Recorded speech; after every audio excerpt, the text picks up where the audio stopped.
गौराबाद शाहपुर का नाम कैसे पड़ा, ये कहानी बड़ी दिलचस्प है। गौराबाद शाहपुर एक नाम एक कहानी। कई 100 साल पहले जब उत्तर भारत की धरती पर मुगलों और राजाओं का शासन था, तब जौनपुर जिले के पास एक छोटा सा गांव था। ये गांव अपनी हरियाली, मिट्टी के घरों और लोगों की सरलता के लिए प्रसिद्ध था। यहाँ के किसान मेहनती थे और छोटे व्यापारी अपनी रोजी रोटी के लिए मेलों में सामान बेचते थे। गांव की एक खास पहचान थी।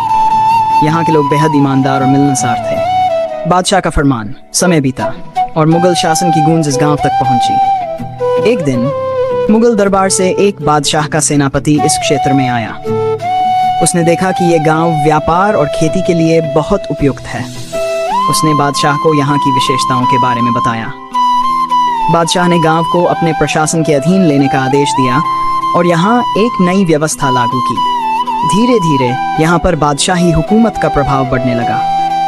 गांव के लोग अपने पुराने रीति रिवाजों और बादशाही फरमानों के बीच सामंजस्य बैठाने लगे। व्यापार और संसाधनों की वजह से ये जगह मुगलों के लिए भी महत्वपूर्ण हो गई।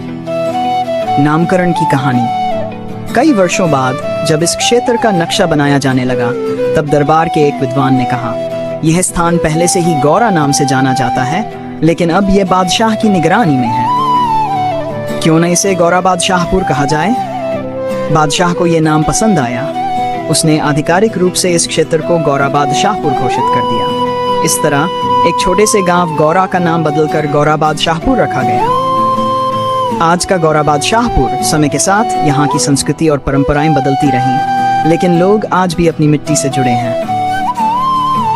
बखेरू जी की लौंग लता और बैजू यादव जी की चाय जैसी चीजें यहाँ की पहचान बन गई।